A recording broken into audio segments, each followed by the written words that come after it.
Hello and welcome back to the Yarn Hoarder Crafting Podcast. My name is Sasha and I'm coming to you today from a sunny and wet town just outside of Birmingham in the West Midlands here in the UK.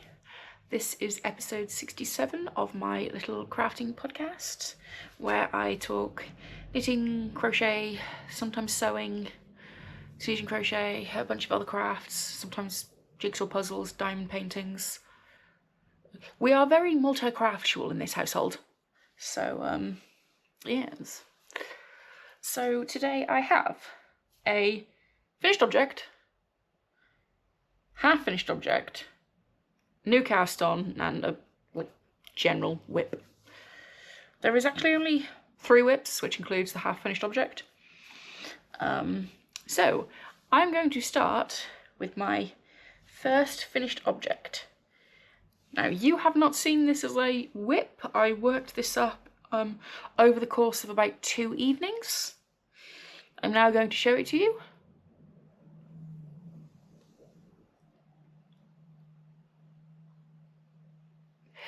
I think this is adorable and really, really cute.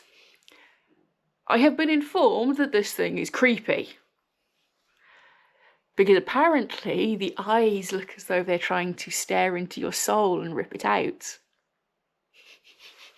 So this was going to be a jellyfish to give to a newborn baby. I've been informed that's a really, really bad idea, that this is not baby worthy, because it's about the size of a baby's head, and it's creepy apparently. So I'm going to keep this little guy for myself and attempt to make a different pattern, literally using a different pattern. I freehanded this. I don't know why it's kind of cone shaped at the top. I followed basic shaping to make it a dome.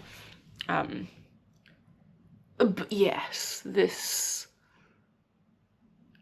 So it was freehand. It's basically half a ball shape, with double crocheted ruffling all around. The yarn I used for this was the Yarnsmiths Create Aran. This is the colourway Grass Green. And I think she's adorable. Like, I think she's so cute. I don't know why people say she's creepy. Also, I am aware that the eyes are ever so slightly crooked. I don't know why they're crooked. They are both they're on the same row, but they look crooked, so. But finished object number 1. I say finished object number 1. My only finished object this week. Can I fish this around? No, okay. Maybe I can I'll pop her there, like, so she can stare into everybody's soul. I think she's cute. So let me know in the comments what you think. Do you think she's cute or do you think she's creepy? And now, given this uses the same yarn as my little creepy slime, I'm going to show you another project. This does have a pattern. It was a free pattern. I think it's literally just called Sheep, and I can't remember the name of the designer. It will be linked in the description box below. But this is a sheep stuffy I'm making using the leftover Yarnsmiths Create Aran in the off-white and black colourways. This is going to be for a child of 5. However, I don't know what happened. I've been following the pattern exactly, and yet it's the size of my head. The sheep is also supposed to be all over white, but I only had the one ball of white, and of course I made the jumpers, the sheep. And this is every last gram of white I had left in here. So I kind of used the black. I just sort of, not exactly random, but I didn't want it to suddenly transition from white to black, especially as I worked out I could probably get to just before I needed to start decreasing. So it would look weird if it was just suddenly black. So I kind of worked it in, but I did it in such a way that there's another, this white patch here is completely surrounded by black, so it looks a bit more natural, and there's like a couple of white throughout the black as well, just to, I thought it looked more natural and more like an actual sheep that way. I will say, I will not be making another one of these. I don't think I'll be ever using this stitch pattern again after this pattern, because I absolutely hate making it. Did I work up the entire body of this sheep in about 3 days? Yes. Was that because I got 3 rounds into the pattern, realised I hated the stitch pattern and wanted to get it over with? Also yes. So, at the moment, it doesn't have any actual things. I finished this last night, or I finished this yesterday morning. There is one more little bit with this I need to make. Well, there's 2 actually. I need to make a little tail, and then there's a fleecy bit that goes onto the head. However, I first need to make the head, the legs, and the ears, because of I don't risk of running out. I'm pretty sure I have enough black to finish this, but just to be on the safe side, I'm going to make all of the important features first. So 4 legs, a head, 2 ears. And to ensure that this does not have creepy eyes, like this little guy, who the eyes actually came from a pack I have of, it was advertised on Amazon as dragon eyes,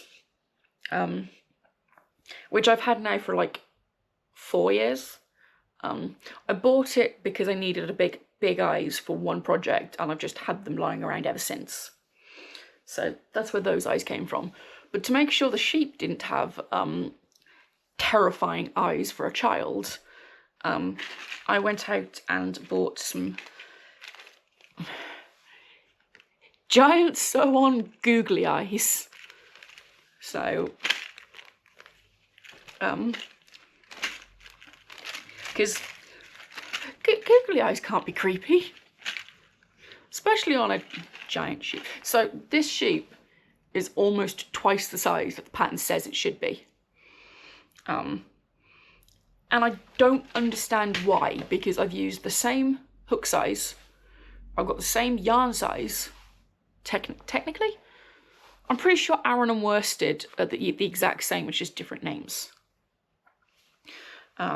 So I don't know why this is almost double the size. It's supposed to be 9 centimeters across the body. I don't know if that was from head to tail or if it was just the body, but this is 15 and a half. So, and I did even try just like squeezing it down to measure it so I wasn't counting like the fluffy, and that's still big. But well, we'll see how this goes. I will probably start on the head later and work away on that.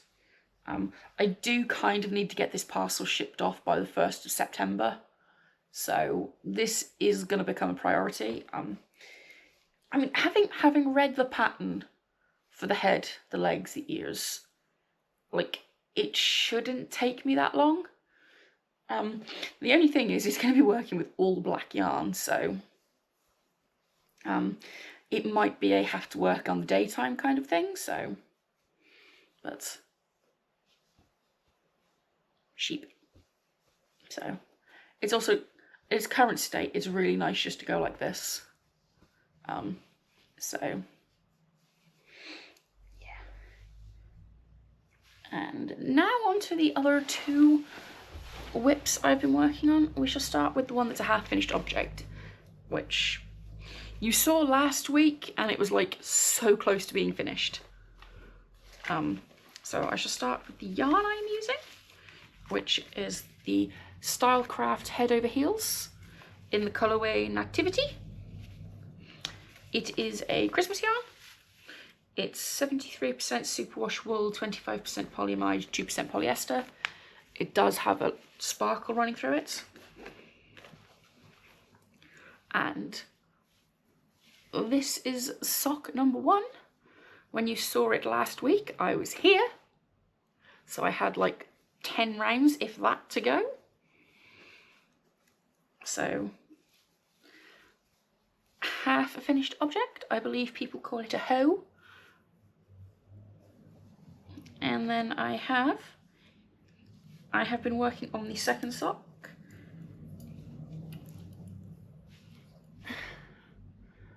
So I have just finished the heel turn, but I didn't quite get around to picking up the gusset stitches last night.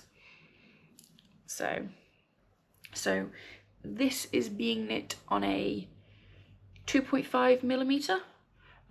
The main bod is being done on a 9-inch circular, but for the heel flap I just switched it to DPNs, just to work flat. It's quicker and easier for me.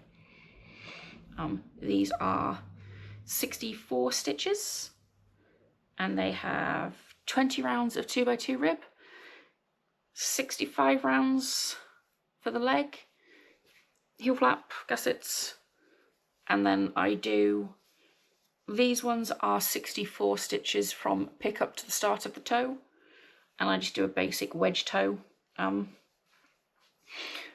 It's just sort of a basic vanilla sock, really. There's nothing fancy has been done to this, like, at all, which has been nice because it meant I could just sort of go with it and get on with it.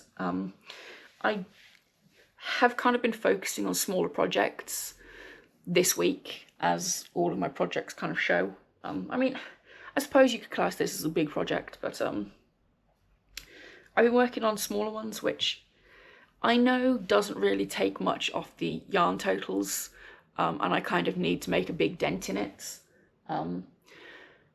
But it's been quite hot. Last week there was a heat wave. The beginning of this week it was a bit warm. It's thankfully cooled off. Like, I'm never going to wish the heat away, but it was just a tad too hot to really have a full jumper in your lap or something. So little projects, and I am going to try and I would like to have these finished by next week, and potentially have another sock my next sock project. I would like to have that as a half finished object. It all depends on how long Mr. Sheep takes me to make. So yeah, I have these ones, which I actually cast the toe off on this on Monday, cast on, and then got most of the way down the leg on Monday. I then finished it and did the heel flap, heel turn yesterday. It's Thursday at time of recording. I didn't work on these on Tuesday because that's when I started this and did the majority of this. Hang on, so that means this took me 2 days to make this, the body of this sheep. Wow. Okay. So when I put my mind to it, I actually can just power through on something, apparently. Think I need to do that more often. I think this week has helped because I've been trying to disconnect from social media. So I've been like not going on my phone quite so much, which I suppose has kind of helped with grams out in a way, because I had this little guy, and I should have this one finished by the end of the month, so this will go out of stash, and then hopefully I'll have this one finished, so that'll be out of stash. And I do need to start working on some big projects, I'm aware of that, and I have plenty of whips I could be working on. Probably not going to stop me from casting on a new project, but I have plenty I could be working on. Last whip.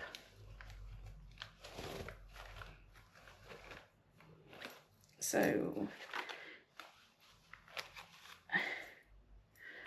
this is using opal, fine merino wool. I have discovered that this colour is called Comfortable, and it is number 11553. I think this is quite an old release. I know I picked it up from Wonderwool 2025. I'm only now working it up. I haven't done as much on this one as I have the other one. I was about halfway through the heel flap when you last saw it, and I am now also having done the heel. I've also done the heel turn on this one. I think I need to sit down while I'm editing this later and like pick up the gusset stitches for both of these socks. But yeah, I have now finished the heel flap, done the heel turn, ready to pick up the gusset. So these socks are for my partner, so they are 72 stitches on a 2.75mm needle. The same thing, usually worked on a 9-inch, moved them to a DPN for the heel flap because it's easier. 20 rounds of 2x2 rib. These have 70 rounds for the leg, heel flap, gusset. My partner's foot takes anywhere from 70 to 78 rows depending on my gauge.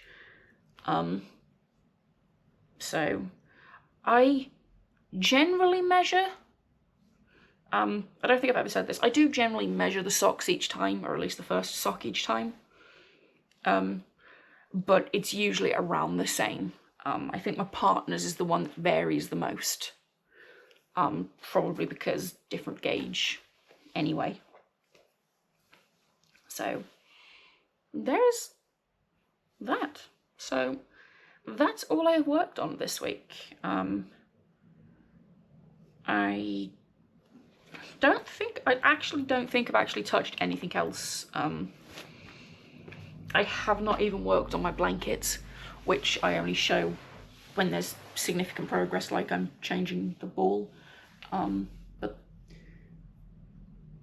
I have also been working a little bit on my big super effective fibres blankets. I really need to catch up with that. I am still working on June's. I have July's and August's colourways sat still in their packaging on the table, so I need to crack on with that. I've just not had the brain capacity, because for some reason for June I picked the most complicated square I think I could possibly have picked from the pattern. And of course, some of you may know, I had surgery in June. So I opened this yarn, started working on it,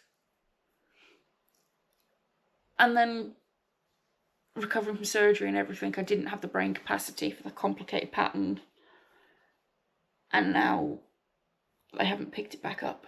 Well, I have kind of picked it back up, but yeah, so if anyone's wondering where episode 6 of Super Effective Fibres is, yeah, I'm sorry. I'm so sorry. It will get done. I think once I've finished Cheapy, and that deadline has passed because I've shipped these off. I think I might put my brain towards the catching up on that. I kind of want to open July's and August's colourways. Maybe that will give me the kick I need so that I can finish June's. I quite like June's colourway. I really do. But I think because of the pattern I picked, and I think because it's 12 different, there's 12 patterns, like there's 12 squares, like there was going to be one or two that I probably wasn't going to be fond of or wasn't going to enjoy making. And I think I've found that in this one. So I think I just need to sort of put my mind to it and force myself to get those last squares cranked out. And I mean, crafting wise, that's everything. I am now going to have the teeniest of little rants about something completely non-craft related. If you're not interested in that, that's perfectly fine. I hope you enjoyed this week's episode, and I shall see you next week. If you're here for the little bit of the moan, yesterday I had to go shopping. I mean, I had to go clothes shopping for something in particular. I had broken my one and only good sports bra. Now, I do a lot of fitness classes. I'm trying to get in shape. It's not going well because I still eat too much, but, you know, I'm trying. But I had to go out and find a new sports bra. I also needed some more gym wear in general because I can't remember the last time I actually bought some.